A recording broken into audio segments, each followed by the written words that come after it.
Good morning. You are currently, right now, about to be poked by me. You're getting poked by Laura right now. So if you do not consent, please go elsewhere. Also, while I've got your attention for this brief moment, please subscribe to my YouTube. YouTube in particular helps me. It is not where this podcast that you're listening to goes. That goes on Patreon. But the recording of it and then my sort of monotone voice, or not monotone, my less interesting non-microphone voice through my phone goes onto YouTube. I digress. Subscribe to my YouTube, please, please. I think when I last checked, I'm at 105. I need 1,000. I need 1,000 followers. That's the minimum. And because without that, I cannot get paid for my work. And I'd really like to get paid for my work. Now, if in the meantime, you want to pay me for my work, go on over to Patreon. You can donate there. You don't have to. I would love for you to be there. Patreon's a good place. And you can join as a member for free and get the podcast. Either way, subscribe, click, join, be a member, something. Thank you so much. I appreciate you. It means a great deal to me as I try to rebuild my life, which is going to blend into the topic this morning because I'm going to be really honest. I am really struggling. Not to the depths of my soul. I feel like one of the downsides to social media and to sharing in general, it's something that irritates me. It gets to me. It makes my gallbladder get a little irritable. Is that, if you share something sad or hard, it's like people go to the depths of their worst experience in life. You can't share a little without people thinking it's a catastrophe. Well, here's the thing. I'm going to tell you this about me. It's a secret. I'm a big sharer. So I will share things that for you might seem like, oh my God, the world is ending, or it might trigger something really deep in you. And I love that. That's the point of me sharing. I share to be of service. I share to help. I don't share out of a need to be seen or understood. Of course, I like to be seen and understood, but if I'm really honest, only by a few people. The rest of the sharing I do is very much a calling and a mission. I'll give you an example. I just reposted some videos because it's kind of most of what I do on TikTok now is I just repost old stuff because I have like more than 5 years of material on there. So things repop up and I repost. And there was one that reposted, of course, the only one in a series of 3 videos where I was talking to the camera. This was back in like 2020 or maybe 2021, so a while ago. And in the middle video, there were 3 of them, and I was talking about my life path, I was talking about my work, I was talking about, wow, what a coincidence, that's what I was going to talk about today. Why? To inspire you. So, okay, here we go. So in the middle video of the 3, where I'm talking about my path and everything else, in the middle video, and I wasn't ugly crying at all, like there was no loss of control, but what there were very big, heavy, real tears coming out of my face as I was describing the middle part of the story, okay? And the middle part of the story didn't have the benefit of the beginning or the end of the story. So in that part, I talked about how I don't have family. And at that point, and still to this day, like I don't have friends in real life because of the particular circumstances of how COVID impacted my life. It took a lot for me, and I'm still trying to figure out how to make my life work, what my life is, acceptance, all that good stuff. So in the video, I talked about being a loner, not having family, and I was crying, but I don't even know why. It was very vague. And even on this repost, it's always such a reflection. I just want you to know, whatever it is that you're posting, and I think this anytime that I comment on someone's feed too, I know it's a reflection of me. Right? I don't actually think I'm here to teach anybody, despite my given career path and my efforts. I don't actually think I'm here to teach anybody. What I really think is that I'm here to learn and then to share what I've learned. And if that happens to help people with something, I think that's a freaking miracle. I think that's awesome. And I know that that's how it works because I've been doing this kind of work for a very long time. So I do it willingly. But it's just, it never ceases to amaze me that, when I post something and if there are tears, the rescue crew that shows up, to tell me that, I don't know, I don't know. And I don't mean to sound ungrateful, because I'm not. You know, I love that people care and connect through videos. Like, why else are we there to do it, you know, is to connect and to share.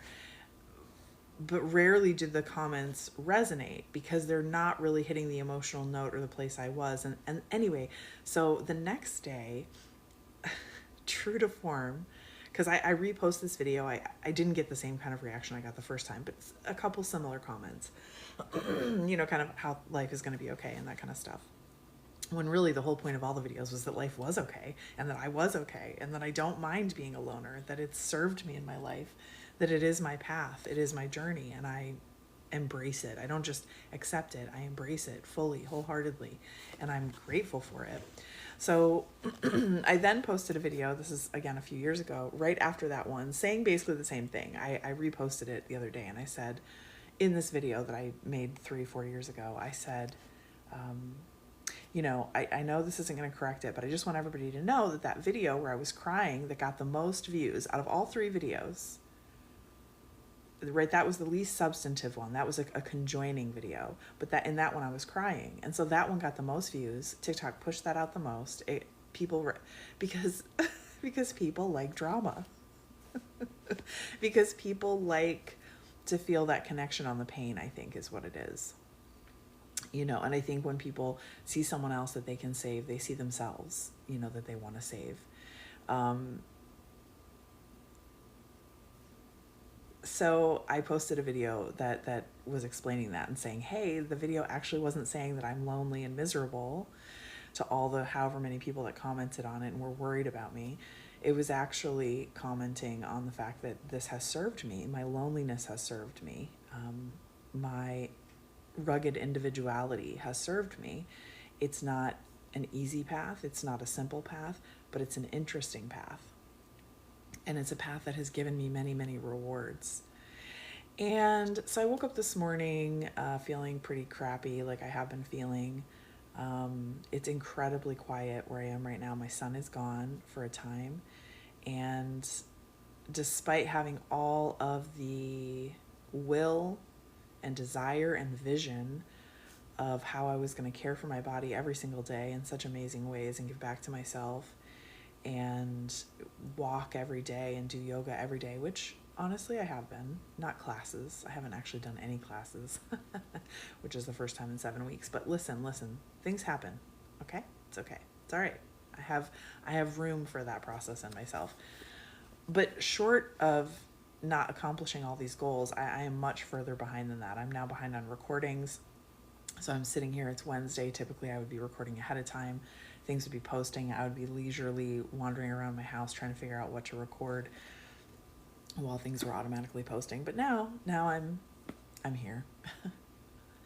And I woke up and someone had sent me a video about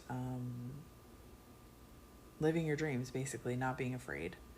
And I will say that in the capacity that I allowed myself, I did do that with my life. And I'm continuing to do that with my life. You know, dreams don't necessarily look like dreams to other people. And sometimes you don't even know what your dreams are. It's just like an intuition and you follow it. But right now, and I think this is like a confessional a little bit, like I'm not doing great right now. And again, going back to the video, that doesn't mean that my life is terrible. That doesn't mean that I'm in the depths of depression, because I'm not. It doesn't mean that I don't believe in myself, or that I don't love myself, or that I think I can't do it. Quite the contrary, okay? I have really, really good self-esteem, and I really love myself. And I really know that I can do whatever I want. I know it. I know that stuff. I'm so well beyond, thank God, not believing in myself. And to date, nothing has knocked me down from that. The problem is that the things that I have to do, the things that I am being forced to do, are just not my dreams per se. You know, sometimes life happens and it sends you on a detour. And I was also reading out of a book this morning, a book about inspiration. I think I've probably mentioned it. It's called Big Magic. And she talks about getting detoured in the book. There was a part that I just went over where she had this idea for a book, and life pulled her away. Sometimes things pull at our time and our priorities, and there's nothing we can do about it. It just is what it is. So my life has been that way since 2020. If you don't know this about me, I think most people on here, or many do, not all, because many of the people who follow me here have followed me on TikTok for many years. And I'm trying to transition out of the online TikTok situation and into something more profitable. Like, I hope I can support myself through my creativity and my efforts. TikTok is certainly not that, and it never has been. But since 2020, the things that have been served up to me have been very big challenges. And the way that I choose to see this time is that I'm meant for something else. That while the life that I had curated, and I did curate my life very much, the life before 2020 was, for me, a very good one. I was proud of what I had done. I loved what I was doing. I loved where I was going. I felt whole. I felt complete. And I suppose no better time for the universe to come through with a sledgehammer than when you feel whole, because the way I choose to see it is let's take some of these big chunky pieces of that whole and let's make something new. And that is absolutely what I have thought from the start. I remember, I don't know, a week into COVID, maybe two, when everybody was like, oh, they say it's going to just be 2 weeks. You think it's just going to be 2 weeks? I didn't know anything. I don't have a perspective about that stuff. But inside, I was like, no. Like, I knew that everything, the mountain that I had just gotten to the peak of, that I had just gotten to the top of, where I had the best view, and I felt so achieved and accomplished. Like, I knew it was over.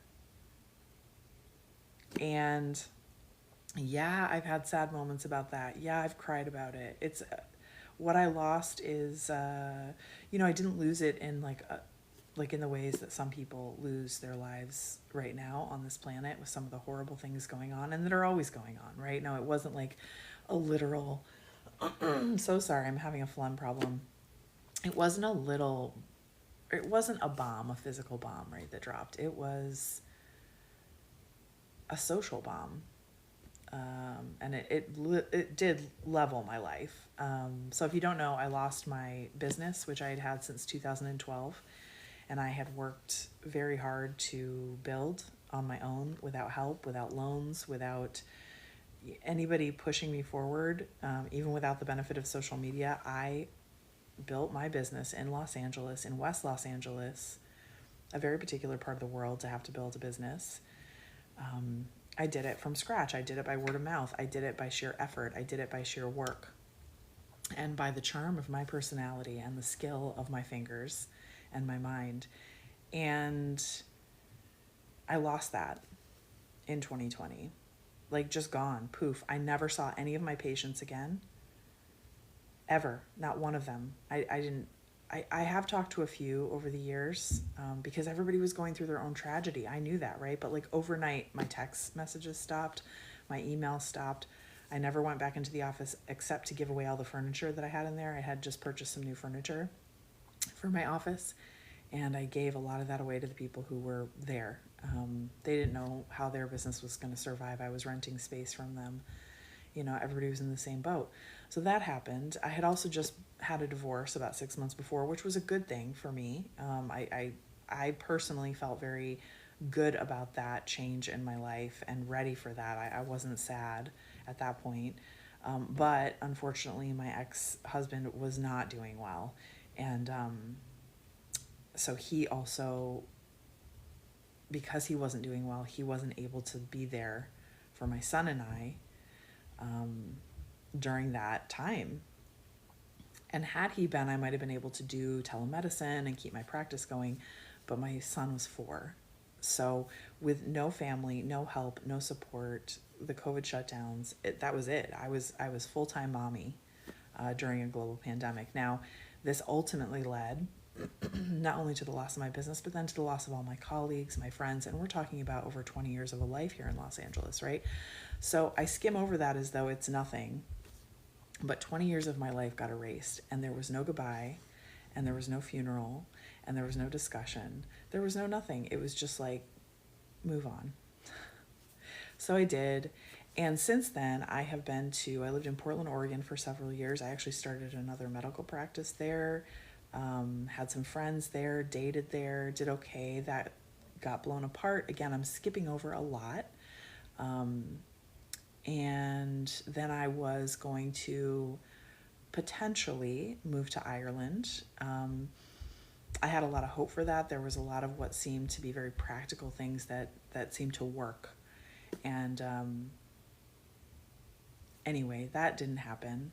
And again, I'm skipping over a lot.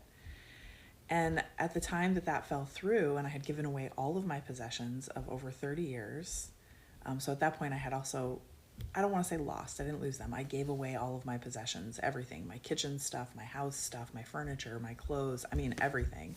I gave it all away. So then I was in Michigan and with my sister when Ireland fell through. And I thought, oh, cool, me and my sister, we love each other. Like, we're kindred. So I was like, cool, we'll be together and we'll raise our kids together. That's what we both thought. Well, her mom had other plans. Her mom decided I was a witch. I'm not kidding. She decided I was a witch, and she confronted me about it. And at first I laughed because I thought it was sort of cute and funny. And I was like, yeah, I'm a witch. And the look on her face told me that was not the right thing to say to this woman. And within, I don't know, a couple of weeks, I had been run out of town. I had nowhere to go. I had no possessions. At this point, we're about 3 years into the pandemic. It's early 2023. I have my car, I have my kid, I have my yoga stuff, and I have some clothes and a few boxes. So what do I end up having to do? You do what you have to do. I called my ex-husband, and in truth, we were trying to sort of get away from the situation that his life had become. It wasn't healthy for us. It wasn't good for us. And so that was a part of the leaving. And I had to call him because I had nowhere to go. My home was gone. My stuff was gone. My sister, I couldn't be with her. Ireland wasn't working out. California was done. Oregon was done. So I said, can we come there? And I was told, yes, you can. We're gonna do all these things for you. And I knew better than to believe it, but I believed it because I needed to. And when we got there,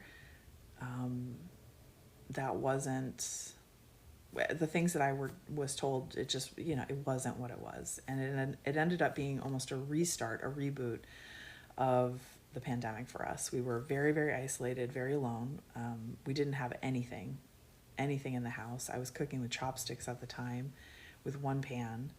I did have a few bowls and cups and things that my ex-mother-in-law had given to us, which was great. And eventually she got us some pieces of furniture that were good, like some bean bags. I picked the stuff out because I didn't want anything too permanent. So anyway, we got by. And then more stuff happened while we were there. And it became very obvious that I not only did not have support, I had some things working against me that were making parenting and taking care of my child impossible for me. And it was already pretty tough at that point. Energy-wise, I was really struggling. So we packed up the few things that we had, and by we, I mean me, because my son at that point was 7. So I packed up all of our stuff, and I put it in a U-Haul, and I towed my car behind me, and I drove back across the country to go back to Michigan to be with a cousin who had said, yes, come stay with us. I get it. There's space for you here. So I did that. And when I got there, within about a month, it was very clear there was not space for us there.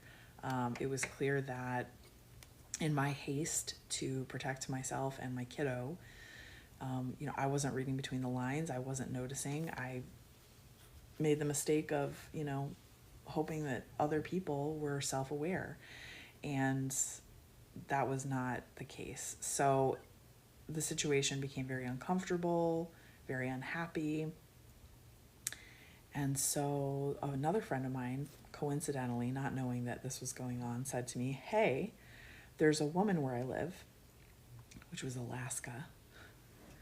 Her husband is not well. She's wanting to retire anyway. They want to be in Florida. She wants to give her practice to someone, but this is Alaska. It's not so easy to find people. Do you have any interest in this? And she really encouraged me. Like, she gave me just the right amount of nudge. Because at first I was like, I cannot go anywhere else. Like, I've been to California, Portland, Michigan, New Mexico, back to Michigan. I can't go to Alaska. Like, I'm too tired. I'm too flippin' tired. And she pushed just a little bit, and she was like, I think this could be great. So I said, okay.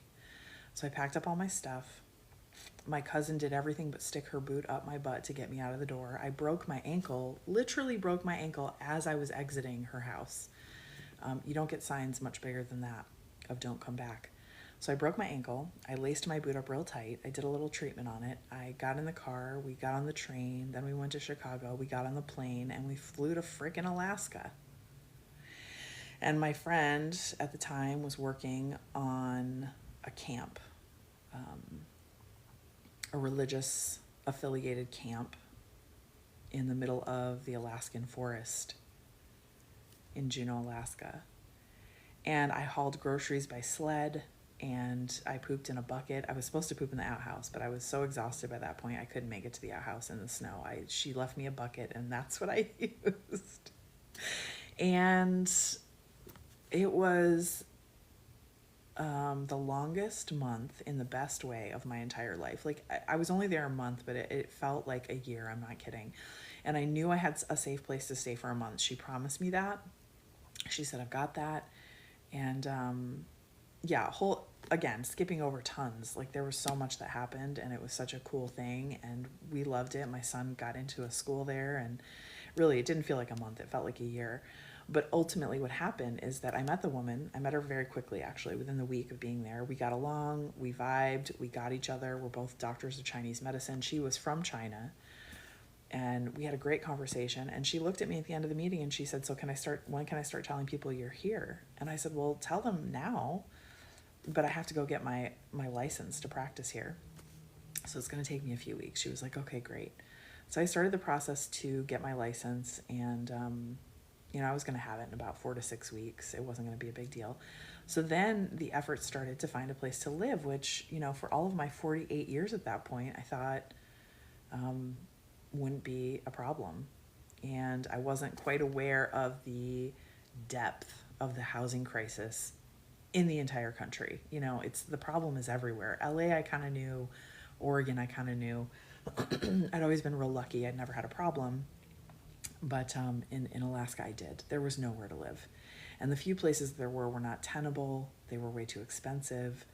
I wanted stability for my son after all this running around. So I am going somewhere with this story, by the way. It wasn't my plan today, but I'm doing my best. And so by week 3, with only about a week left on my stay, although my friend said, I'll find someplace if you need a little bit longer, because there was a lot of cabins on the camp. And so I was like, I'm not going to be able to stay here. This isn't going to work, because there was no place to live. And we can't be in Alaska with no place to live. Of all the places to be homeless, homeless in Alaska with a small child is not going to work. So there was another friend that I did not know well, just about 6 months or so on social media, but they had really gone out of their way several times to tell me about where they lived, that they had space for me, that they would love for me to come, that they supported me. It was all positive. Like, we never really talked. This might sound crazy to you, but this is what happens when you become vulnerable. You do what you have to do. You go where you have to go, and you make it work. So we had a phone call where I got to see them on camera. They showed me their house. I saw them. They seemed, like a good person. Like, okay, this is a leap of faith worth taking. And they lived in Vermont. I had never been in Vermont. So within a month, my son and I got on a plane. We flew to Seattle from Juneau, and then from Seattle we flew to Boston. And then when we got to Boston, we got a van, and we drove 3 hours north to Vermont and met her and moved into her space. and very similar to my cousin. And she recognized it right away because she saw me go through the things I went through with my cousin. She kept saying, I don't want to be like your cousin, but she was. She didn't have the space. She wasn't self-examined. She liked the idea of helping. She liked me, you know, from a distance.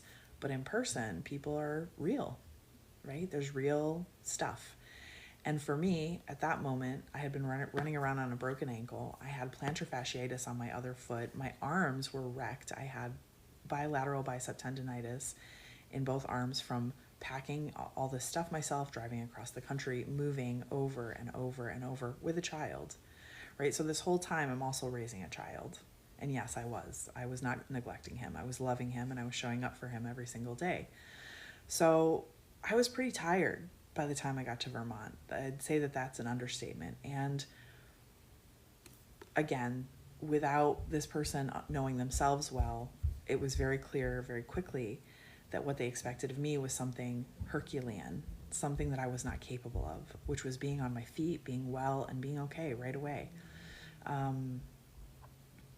So within 2 months, maybe 3, it was like May, I ran out of there without any of my things. It became very, very ugly, very quick, scary, actually, to tell you the truth. I was really scared, panicked for the first time in all of it, because this was a stranger now. This wasn't a family member.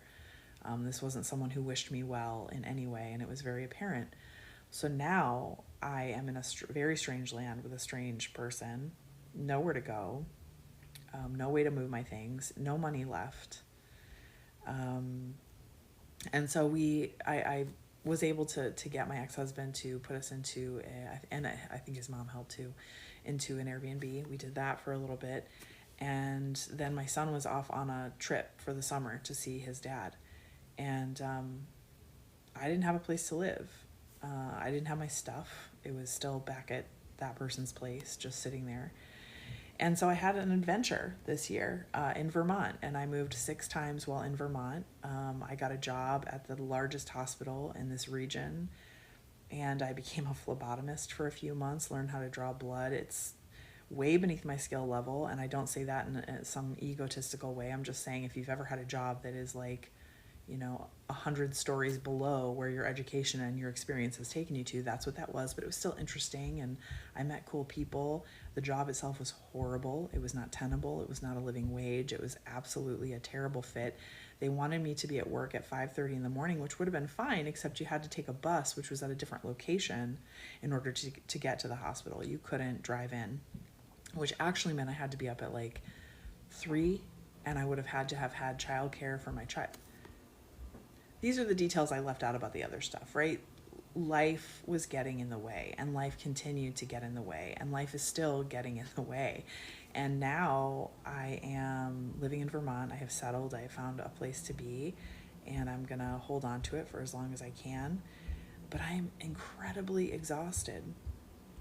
And this morning I woke up to a bunch of information about creativity and all these things that I still believe in and that I'm trying to do. It's what the podcast is. The podcast is an effort that I am making to speak my will, my dreams, my creativity into being. Because it's what I can do right now.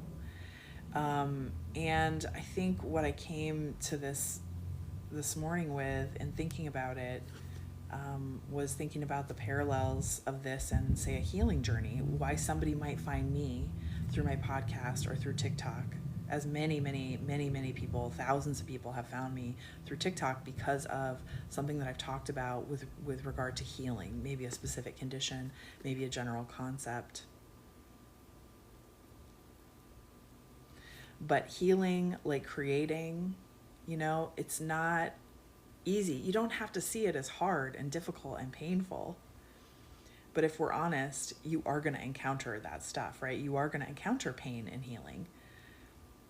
And much like creating, I think this is why people avoid it and they don't do it. Or they might think they want to do it and start to try it, and then they encounter some of that difficulty. They encounter some of that resistance.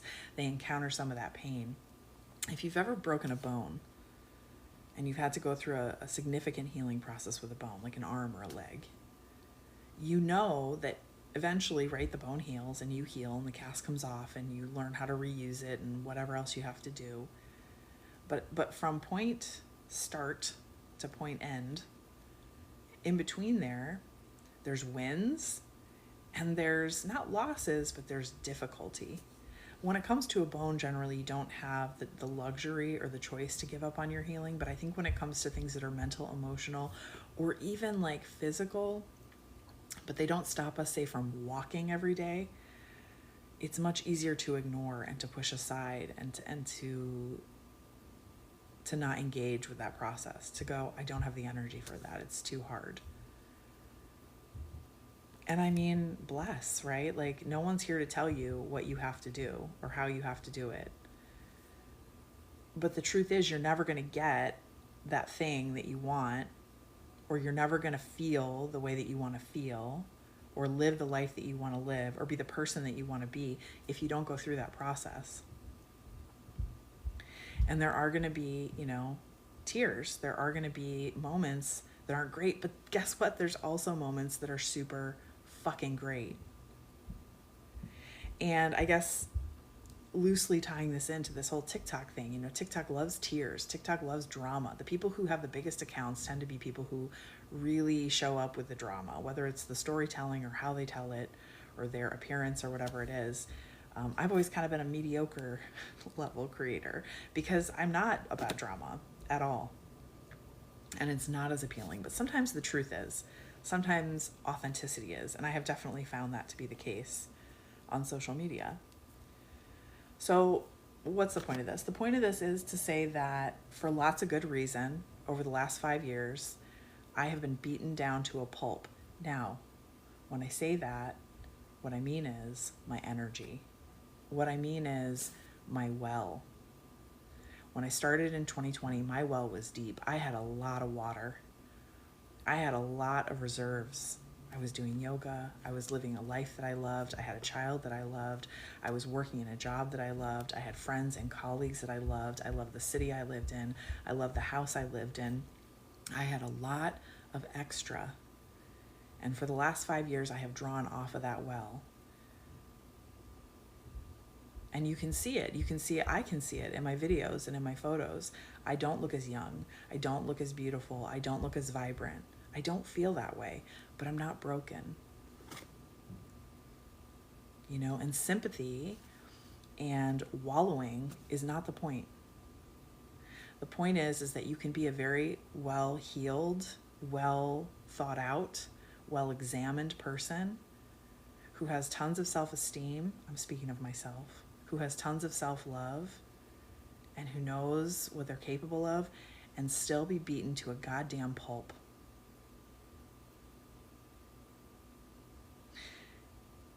And I am really using this podcast right now as my rope.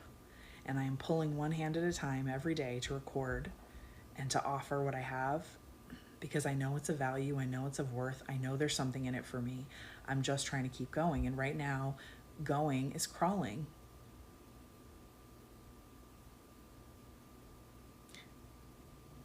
But that's a part of the process. It's a part of the healing process, and it's a part of the creative process. So, I don't know, if you're struggling in some way, if there's something you want to get done, I just want to encourage you not to give in to the total dark side. I want you to understand that it's okay to have pain through the healing, to feel tired, to not always have the best day, to not always have the best outlook, but that if you continue to take care of yourself and show up for yourself in whatever way that that's real, and not be your abuser,